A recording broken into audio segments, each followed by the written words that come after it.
Madame Sambour, bonjour Bonjour. et merci de nous accorder quelques minutes de votre temps pour répondre à ces questions. Des questions qui vont tourner autour des enfants, de la problématique des enfants et des mamans. Khalil Gibran a dit nos enfants ne sont pas nos enfants, nous pouvons leur donner de l'amour mais pas nos pensées. Est-ce que vous pouvez dire un mot par rapport à ça? Oui, ils passent à travers nous. Effectivement, on leur donne la vie, on les met au monde et puis ils appartiennent au monde, ils appartiennent à la vie. On peut leur apporter bien sûr notre soutien, notre élan d'amour, les encourager. Mais effectivement, ils ne sont pas notre chose. C'est précieux de les laisser penser par eux-mêmes, faire leurs expériences, s'ouvrir à la vie relationnelle et à la vie spirituelle en faisant confiance à leur intuition. Je pense profondément que c'est notre façon d'être qui les inspire. Les enfants n'écoutent pas ce que vous dites, la plupart des parents le savent, ils n'écoutent pas non plus ce que vous faites, ils écoutent ce que vous êtes, votre qualité d'être, votre cohérence, votre alignement, votre éveil, votre inspiration, votre générosité. Ça se voit, ça ne se dit pas, ça se sent. Oui. Et pour rebondir là-dessus, je reçois beaucoup de mamans qui ont parfois un sentiment de culpabilité quand elles prennent soin d'elles au travers de séances de sophro, d'art-thérapie, enfin des ateliers divers comme ça. En tous les cas, quand elles ont envie d'être dans une meilleure connaissance d'elles-mêmes, qu'est-ce qu'on pourrait dire alors à ces mamans? D'écouter les différentes parties d'elles sans les mettre en opposition. Il y a une partie de moi qui a besoin de prendre bien soin de mes enfants, d'être présente, d'être attentive, et je souhaite la meilleure qualité à ces moments-là. Et en même temps, il y a une partie de moi qui a besoin de prendre du temps de présence à moi, de soin de l'humain que je suis, et qui souhaite la meilleure qualité à ces moments-là aussi. C'est pas l'un ou l'autre, c'est l'un et l'autre. Et donc nous avons besoin de reconnaître ça, que pour être proche de mon enfant, j'ai d'abord besoin d'être proche de moi. Pour être détendu avec lui, j'ai besoin d'être détendu avec moi. Et que ça tombe pas du ciel, surtout si on a une vie bien engagée professionnellement, ou Bien avec une remplie. famille nombreuse, bien remplie. On a donc besoin de cultiver son jardin intérieur parce que les fruits seront partagés. Tout à fait. Et donc c'est pas du temps pris sur l'autre, c'est du temps donné en qualité, en profondeur.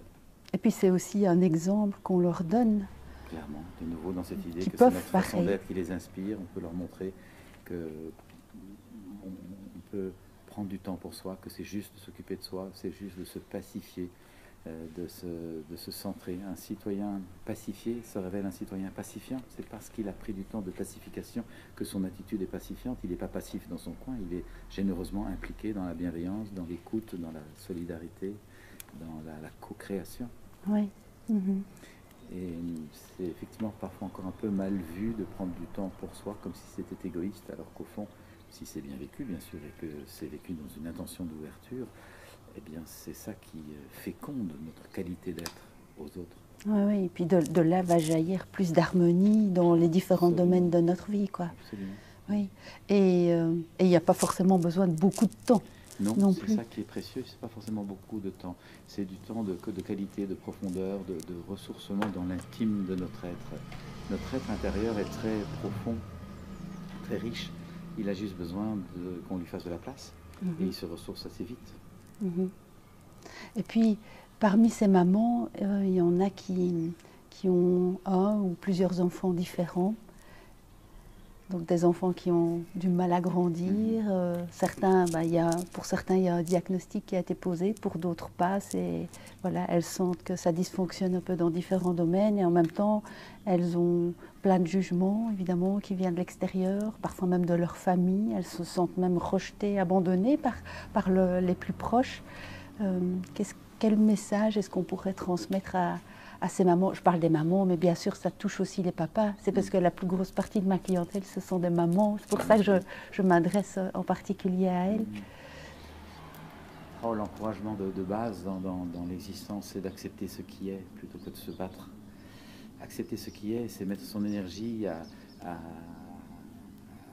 transformer au-delà de ça, à améliorer, à affiner, à tirer parti, plutôt que de se battre, ce qui est peine perdue, puisque c'est. Mais c'est de se dire, qu'est-ce que j'ai à apprendre de ça? Comment je peux grandir avec ça?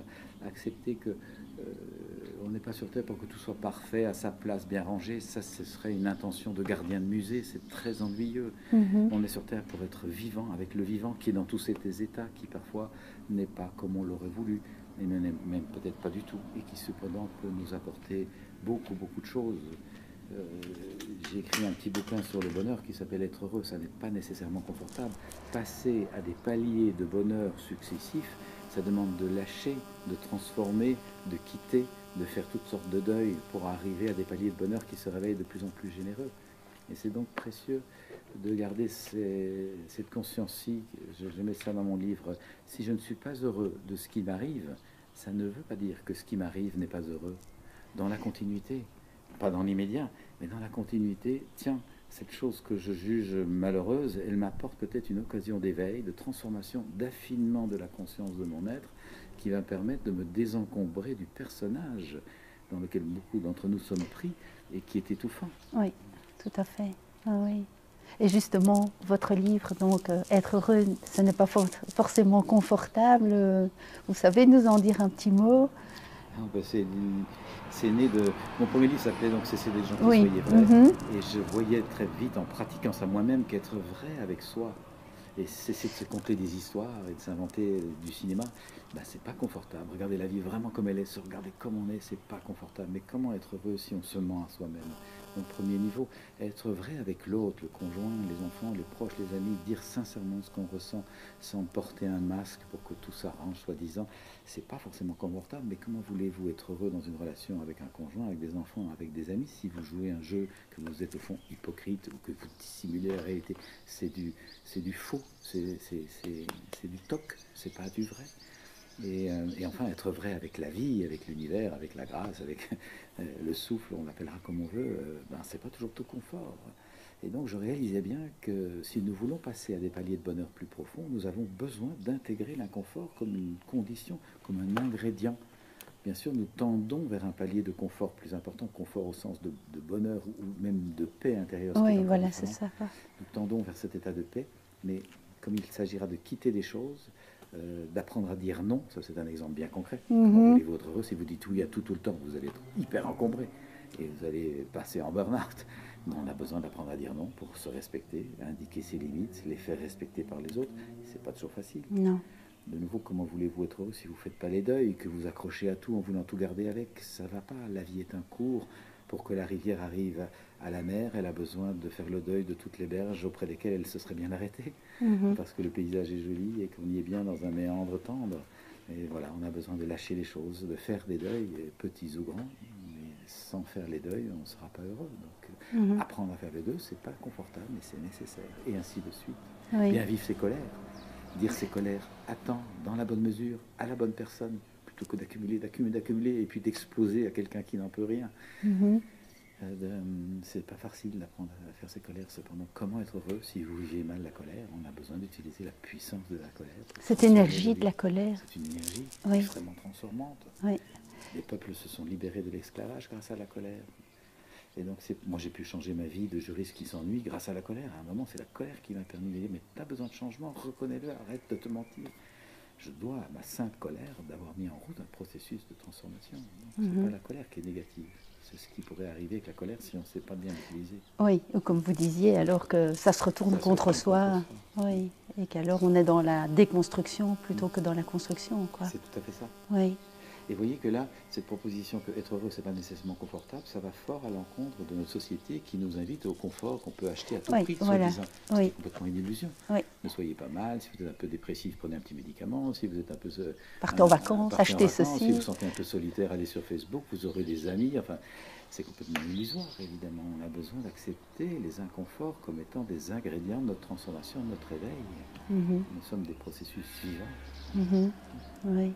Et alors, dernière chose, donc, au travers de l'atelier que j'ai eu la chance de vivre avec vous ce matin, donc vous disiez qu'en général, dans nos relations, que ce soit avec nos proches ou nos collègues, on est plutôt dans 80% du temps où on va essayer de s'exprimer, de parler de soi, etc., de se déverser même, de gémir parfois, de se plaindre. C'est ça, se plaindre, se lamenter. Oui, et 20% du temps où on est dans l'écoute de l'autre.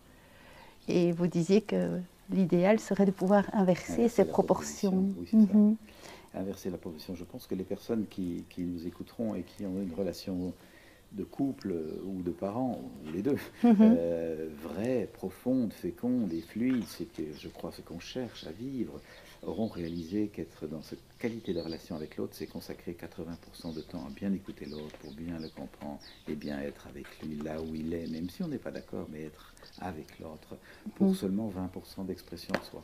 Et l'idée, c'est pas d'être gentil pour écraser et que l'autre ait toute la place. C'est pas du tout ça. C'est que quand l'autre se sent bien compris, bien rejoint, bien respecté, à ce moment-là, il devient disponible pour nous écouter, nous respecter, et il nous suffira de 20% du temps d'échange pour dire les choses avec justesse, avec clarté, et d'une façon qui crée la bienveillance. Voilà. Et la fluidité qui s'installe tout naturellement et l'harmonie qui jaillit alors. C'est ça, nous avons créé le contexte que nous voulons. Nous rêvons d'un contexte d'écoute, de partage et de reconnaissance mutuelle. Eh bien, nous l'avons établi nous-mêmes en consacrant d'abord du temps à bien reconnaître l'autre. Alors, ça n'est pas magique, c'est pas parce qu'on instaure ça du jour au lendemain dans une relation qui était peut-être un peu tendue qu'on va la voir, mais ça s'instaure. Oui, et ça se cultive, quoi. Ça se cultive, ça se jardine. Oui, on est dans le jardin des pierres. Oui. Voilà, et petit à petit, les fruits ne peuvent pas ne pas pousser. C'est ça la force de la nature. Si on jardine au bon moment, avec la bonne intention, on obtient les fruits. Oui, oui, jamais se décourager, jamais lâcher, quoi. Oui, en étant conscient qu'on ne fait pas pousser un légume ou une plante en tirant dessus. Non, non, mais quand je dis lâcher cet espoir que les choses peuvent évoluer positivement, faire confiance dans la vie, quoi, s'ouvrir, ouvrir son cœur et pas se dire parce que c'est difficile et compliqué ou vraiment très fermé pour l'instant que ça va être comme ça tout le temps. C'était dans ce sens-là que je disais, pas lâcher l'espoir. C'est ça, d'abord effectivement, c'est pas parce que c'est rude là maintenant et peut-être ça paraît sans espoir que ça va pas se débloquer et bouger. Et j'ai vu ça tant de fois dans ma vie qu'effectivement si on est patient et qu'on accepte ce jardinage comme ça en douceur, bien, tôt ou tard, beaucoup de situations qui paraissaient désespérées se débloquent. Oui. Et puis j'aime proposer ceci, que ce qui est précieux, c'est ce que nous donnons de nous. C'est pas tant ce que l'autre soit. Je suis responsable de ce que je donne, mais pas de ce que l'autre soit, de ce que l'autre prend. Et donc je fais ça, ce geste de donner ce que je crois juste avec tout mon amour. Et bon, peut-être j'espère un certain résultat de ça, mais pouvoir même se dégager du résultat, je pense que ça c'est un état de grâce. Oui. Parce qu'au fond le résultat ne m'appartient pas, ça appartient à la vie, au souffle, à Dieu, à l'univers, on le nommera comme on voudra. Mais ce dont nous sommes responsables, c'est de faire notre part. Oui, et de le faire avec tout notre amour. Ça crée une vibration dont je vois qu'elle est extrêmement transformante. Elle crée de la synergie au-delà de nos attentes. D'accord. Merci. Merci pour ce temps de partage. Merci beaucoup.